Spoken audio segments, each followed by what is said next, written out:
অনেক চেষ্টার পর চন্দন উত্তর পূর্ব ভারতের রাজ্যে মেঘালয়ে চাকরি পেল। চন্দন আর তার স্ত্রী মেঘালয় যাওয়ার প্রস্তুতি নিচ্ছিল। বাবা চন্দন, বাড়ি থেকে এত দূরে যাস না, অন্য কোনো চাকরি পাবি।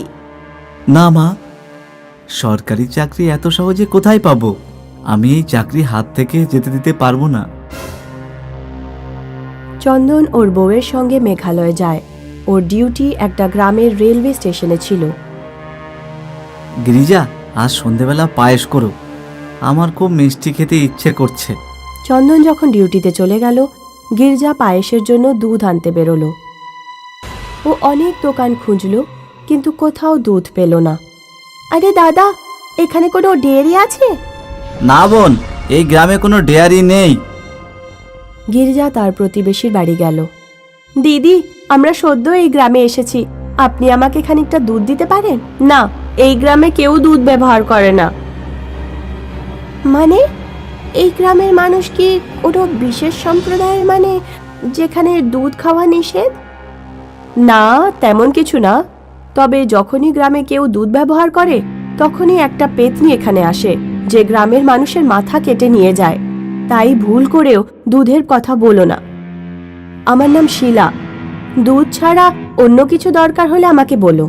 চন্দন যখন ডিউটি থেকে ফিরে এলো, তখন গির্জাকে জিজ্ঞেস করলো, তুমি পায়েস বানাওনি কেন? গির্জা চন্দনকে সব কথা বলল।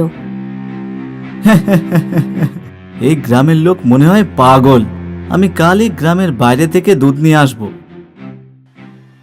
পরের দিন চন্দন গ্রামের বাইরে থেকে দুধ কিনে আনে। নাও, পায়েস বানাও।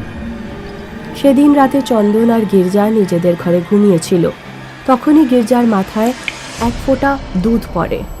গির্জা চোখ খুলতেই দেখে পাখার ওপর একটা পেতনি ঝুলছে, আর তার চুল থেকে দুধ ঝরছে। চন্দন তাড়াহুড়ো করে উঠে পড়ে। কি হয়েছে? চন্দন যখন উঠল, ততক্ষণে পেতনিও উধাও হয়ে গেছে।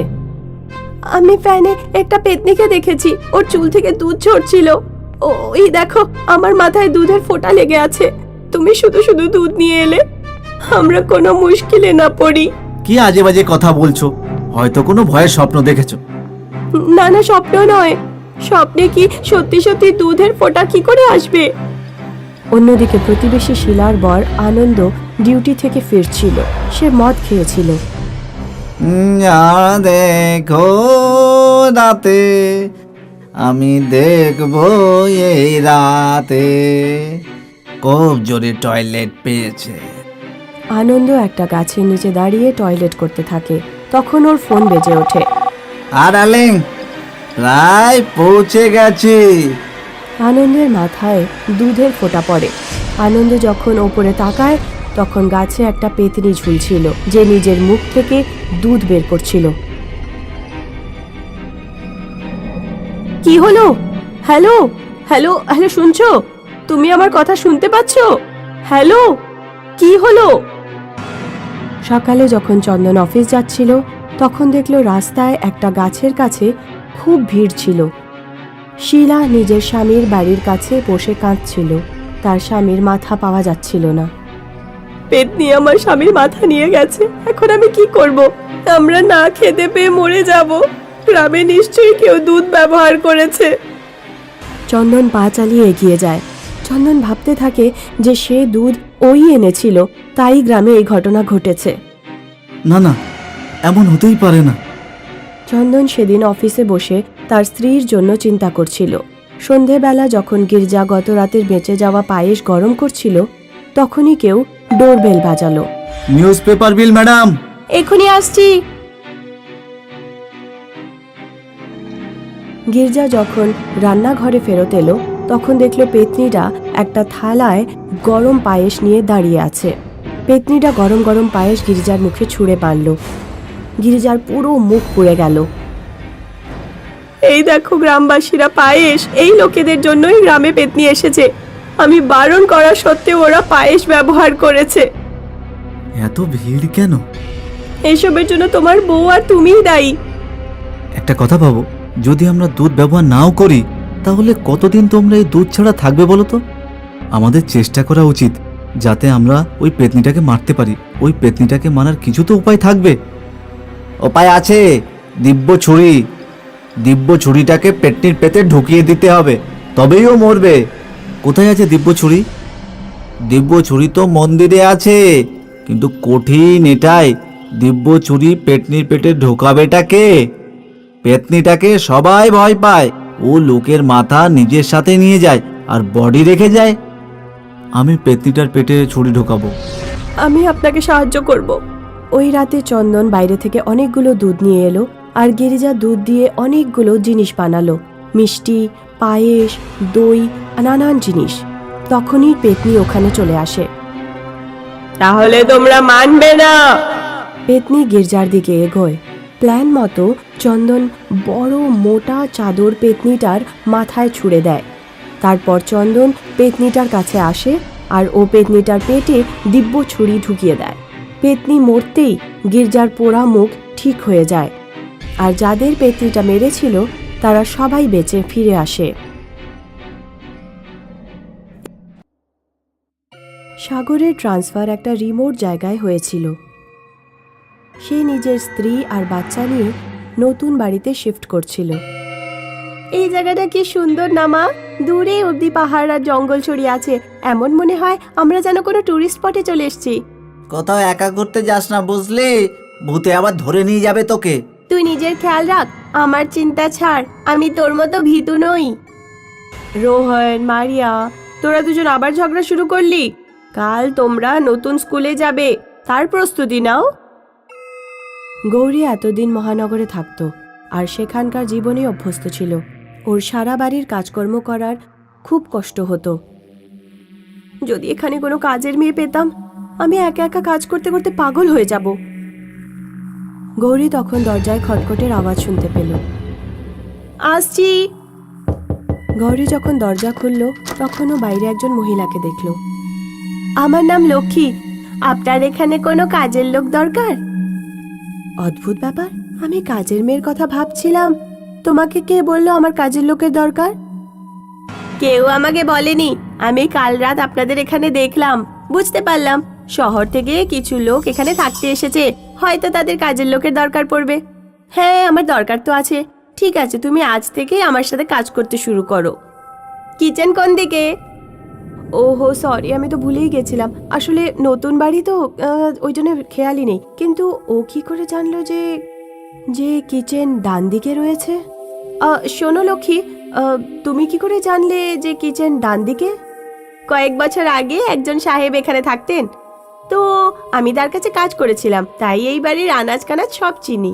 এটা তো খুবই ভালো ব্যাপার। ঘর পরিষ্কার করতে আমাকে সাহায্য করো। তুমি এই বাসনগুলো ধুয়ে দাও, আমি এক্ষুনি আসছি। গৌরী 1 মিনিট পর কিচেনে ফিরতেই চোখ কপালে উঠে গেল। লক্ষ্মী সব বাসন মেজে রেখে দিয়েছিল। এত তাড়াতাড়ি তুমি সব বাসন ধুয়ে ফেললে? আমার কাজ করার স্পিড খুব বেশি। রাতে মারিয়া নিজের ঘরের বিছানায় বসে হোমওয়ার্ক করছিল। তখনই একটা রক্ত মাখা ছুরি হঠাৎ মাটিতে পড়ল। মারিয়া বিছানা থেকে নেমে খাটের নিচে তাকায়। খাটের নিচে লক্ষ্মীর লাশ পড়েছিল। মারিয়ার চিৎকার শুনে সাগর আর গৌরী মারিয়ার ঘরের দিকে ছুটে আসে। মারিয়া নিজের ঘরের বাইরেই দাঁড়িয়েছিল। কি হলো মারিয়া, কি হলো? আমার খাটের নিচে কারোর লাশ পড়ে আছে। সাগর আর গৌরী খাটের নিচে দেখে। এখানে তো কিছুই নেই মারিয়া, মনে হয় তুমি নতুন জায়গায় ভয় পেয়েছো। চলো আমার সাথে ঘুমোবে। একদিন রোহন স্কুল থেকে ফিরে দেখলো লক্ষ্মী ছাড়া বাড়িতে আর কেউ নেই। আন্টি, আমার খুব খিদে পেয়েছে, আমাকে একটা অমলেট বানিয়ে দাও না প্লিজ। ঠিক আছে, তুমি তোমার ঘরে যাও, আমি নিয়ে আসছি। রোহন দেখতে পায় মন্ডুহীন লক্ষ্মী নিজের মাথাটা একটা প্লেটে নিয়ে তার ঘরের দিকে আসছে। কিছুক্ষণ পর গৌরী বাজার থেকে ফেরে। রোহন, কোথায় তুমি? চলো শপিং করতে যাব। রোহনের কোনো উত্তর না পেয়ে গৌরী রোহনের ঘরে গেল। রোহন মাটিতে অজ্ঞান হয়ে পড়েছিল, ওর মাথায় চোট লেগেছিল। গৌরী তাড়াতাড়ি রোহনকে গাড়িতে বসিয়ে হসপিটালে নিয়ে যায়।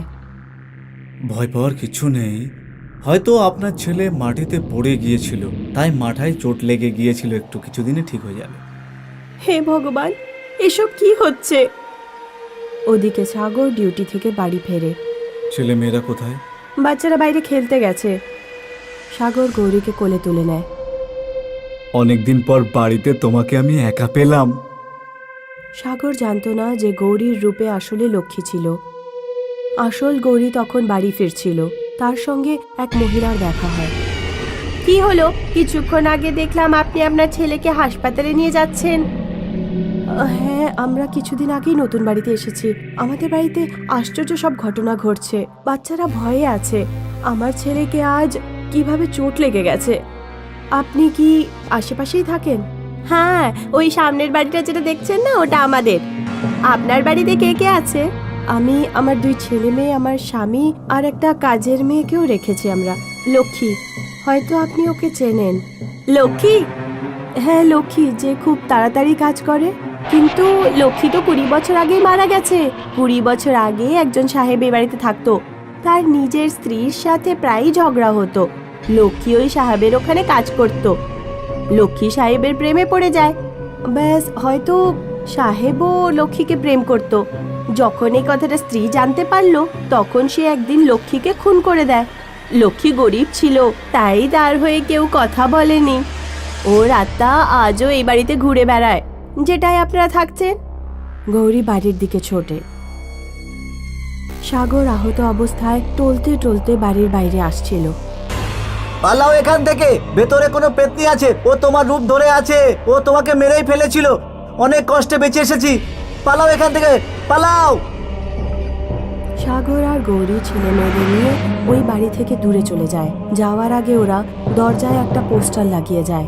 পোস্টারে লেখা ছিল, এই বাড়িতে লক্ষ্মীর আত্মা থাকে, দয়া করে এখানে প্রবেশ করবেন না।